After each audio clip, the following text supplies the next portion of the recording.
যে কোনো একটা ব্রাউজার চলে যেতে পারেন। আমি আমার গুগল ক্রোম ব্রাউজারটি আমি সিলেক্ট করে নিচ্ছি। লিখব ইউটিউব স্টুডিও। ইউটিউব স্টুডিও লিখে সার্চ করার পর ঠিক এরকম একটা ইন্টারফেস আসবে। আসার পর যে উপরে যে লিঙ্কটা দেখতেছেন ওইখানে ক্লিক করবেন। ইউটিউব স্টুডিওর যে ওয়েবসাইট, ওই ওয়েবসাইটে ক্লিক করে নিলে আপনার ইউটিউব স্টুডিওর ওয়েবসাইটে নিয়ে যাবে। এরকম একটা ইন্টারফেস আসবে। যদি আপনার ইউটিউব স্টুডিওতে যাওয়ার পর একটু নিচের দিকে যদি লক্ষ্য করেন, সেটিংস নামে একটা অপশন আছে, নিচে সেটিংসে ক্লিক করব। সেটিংসে ক্লিক করার পর ঠিক এরকম একটা ইন্টারফেস আসবে। আসার চ্যানেলে ক্লিক করতে হবে, একটু অপেক্ষা করতে হবে। তার চ্যানেলে ক্লিক করার পর একটু অ্যাডভান্স সেটিংস নামে একটা মাঝখানে অপশন পাবেন, ওইখানে ক্লিক করে নেবেন।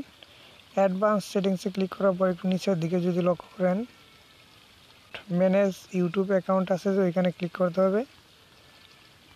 ম্যানেজ ইউটিউব অ্যাকাউন্ট, এখানে ক্লিক করে নিতে হবে।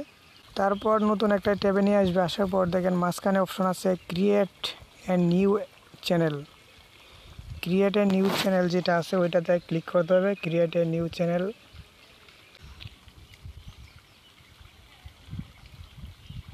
আমি আমার ইউটিউব ব্র্যান্ড অ্যাকাউন্টের যে চ্যানেলের নামটা ছিল এটা আমি এখানে সিলেক্ট করে নিচ্ছি।